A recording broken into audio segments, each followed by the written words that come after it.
শুভ অপরাহ্ন। আমার স্বামী উপস্থিত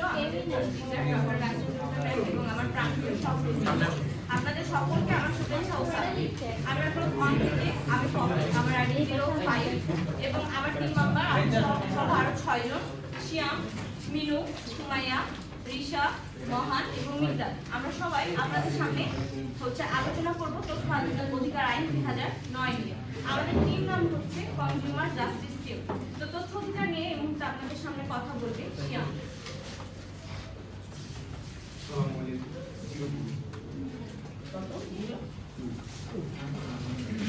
তথ্য অধিকার জনগণের শক্তি। তথ্য অধিকার আইন 2009। তথ্য অধিকার আইন 2009 বাংলাদেশের গণতান্ত্রিক ব্যবস্থায় স্বচ্ছতা ও জবাবদিহিতা প্রতিষ্ঠার একটি গুরুত্বপূর্ণ আইন।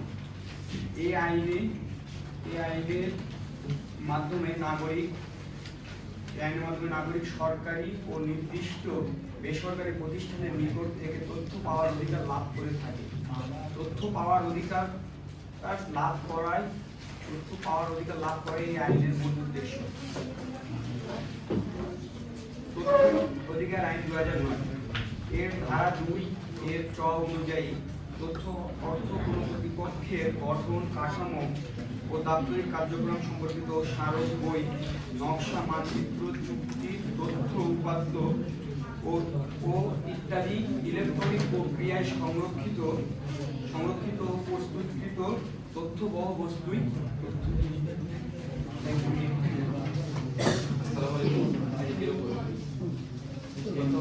ধারা 8-9 তথ্য পাওয়ার জন্য নিচের ধারা অনুসরণ করতে হয়। আবেদন নির্ধারিত ফরমে বা সাথে কাগজে দায়িত্বপ্রাপ্ত কর্মকর্তার কাছে আবেদন করতে হয়। আবেদন করার অনুসারীর নাম, ঠিকানা, ইমেল ইত্যাদি যোগ করতে হয়। ফি আবেদনের সাথে প্রয়োজনীয় প্রাপ্তির ফি পরিশোধ করতে হয়।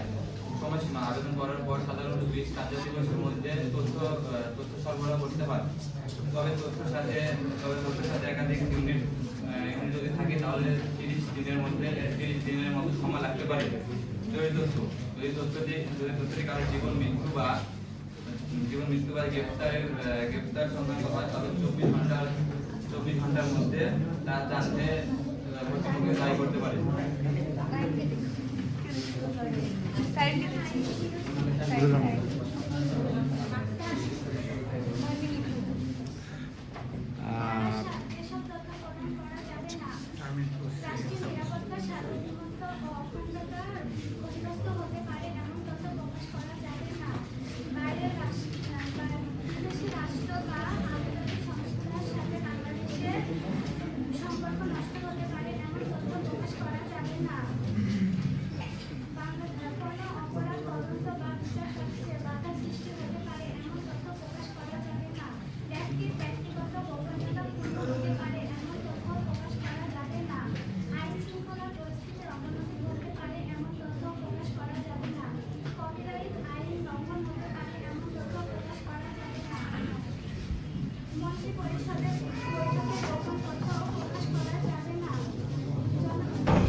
এই ধারায় বলা হয়েছে কোনো ব্যক্তি দায়িত্বপ্রাপ্ত কর্মকর্তার সিদ্ধান্তে সন্তুষ্ট না হলে কিছুদিনের মধ্যে তার ঊর্ধ্বতন কর্মকর্তাকে আবেদন করতে হবে।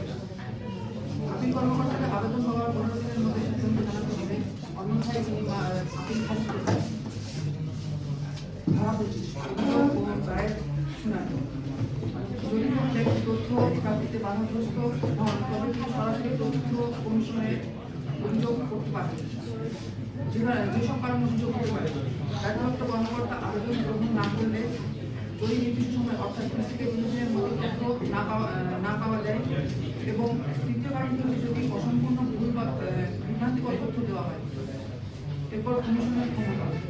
অভিযোগ পাওয়ার পর তথ্য কমিশন সংশ্লিষ্ট তথ্য তদন্ত করবেন এবং প্রয়োজনীয় সাক্ষ্য গ্রহণ করে রায় প্রদান করবেন।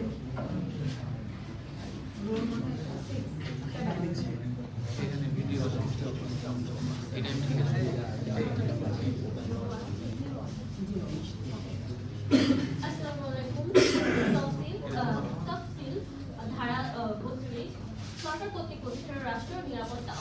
গোয়েন্দা কার্যে নিয়োজিত সংস্থা ও প্রতিষ্ঠান সমূহ।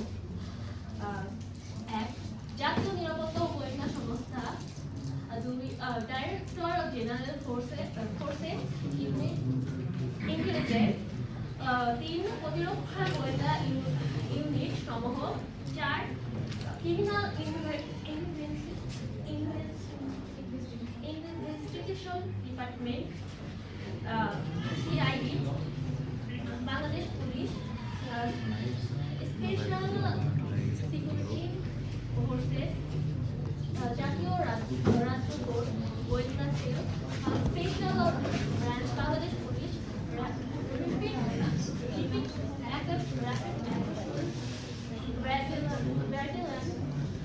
র্যাব এর গোয়েন্দা সেল।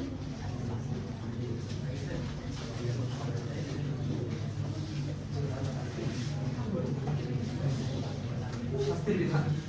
তথ্য কমিশন যদি তদন্তে পায় যে কোনো কর্মকর্তা ইচ্ছাকৃতভাবে আইন ভঙ্গ করেছে, তাহলে কিছু শাস্তির সম্মুখে আনতে পারবেন। এর মধ্যে উল্লেখযোগ্য হলো জরিমানা প্রতিদিন 50 টাকা থেকে শুরু করে সর্বোচ্চ 5,000 টাকা পর্যন্ত করতে পারবেন। জরিমানার পাশাপাশি কমিশন যদি চান তাহলে কর্মকর্তার বিরুদ্ধে বিভিন্ন ধরনের শাস্তিমূলক ব্যবস্থা নিতে পারবেন। চাকরি থেকে বহিষ্কৃতি করতে পারবেন বা বহিষ্কার করতে পারবেন। এছাড়া চাকরি বিধি আওতায় আনতে পারবেন। ক্ষতিপূরক দিকগুলো হচ্ছে ভুল তথ্য যদি দেয় তাহলে সেখান থেকে তাকে ক্ষতিপূরণ দেওয়ার জন্য বাধ্য করতে পারবে।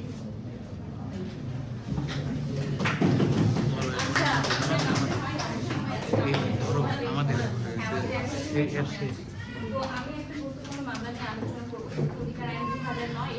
সেটা হচ্ছে দুর্নীতির বিরুদ্ধে ঢাল। আমরা ধারা 32 অনুযায়ী জানি যে বেশ কিছু সংস্থা আমাদের তথ্য প্রদানে বাধ্য না, কিন্তু যদি কোনো মামলার ক্ষেত্রে দুর্নীতি বা মানবাধিকার লঙ্ঘন করে, সেই ক্ষেত্রে কিন্তু আদালত সেই মামলাটা যেন সুষ্ঠুভাবে পরিচালনা করতে পারে এর জন্য বিভিন্ন তথ্য এই সমূহ সংস্থা থেকে পেতে পারে। যেমন হচ্ছে সংস্থাগুলোর নাম আমার সহপাঠী বিষয় বলেছে, তারপর হচ্ছে জাতীয় রাজস্ব বোর্ড, তারপরে সিআইডি, বাংলাদেশ পুলিশ, এই সংস্থাগুলোর কাছ থেকে আমরা সাধারণত তথ্য পাই না। কিন্তু যখন কেউ দুর্নীতি বা মানবাধিকার লঙ্ঘন করেছে এমন কার্যক্রমের সাথে জড়িত, তখন কিন্তু আদালত নির্দেশ দেয় যেন কতিপয় তথ্য দিয়ে মামলার সুষ্ঠু কার্যক্রম পরিচালনা করা যায়।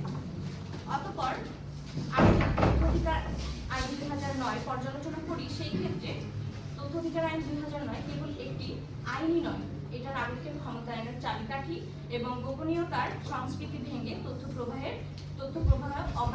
অবাধ প্রবাহ নিশ্চিত করে এবং এর মাধ্যমে একটি স্বচ্ছ ও দুর্নীতিমুক্ত রাষ্ট্র গড়ে তোলা সম্ভব। তাই আমরা সবাই এই আইন সম্পর্কে সচেতন হই এবং সুশাসন প্রতিষ্ঠায় অংশ নিই। আমরা এই তথ্য অধিকার আইনে বেশ কিছু স্লোগান তৈরি করেছি। তার মধ্যে একটা স্লোগান আমরা সবাই একসঙ্গে বলবো, সেটা হচ্ছে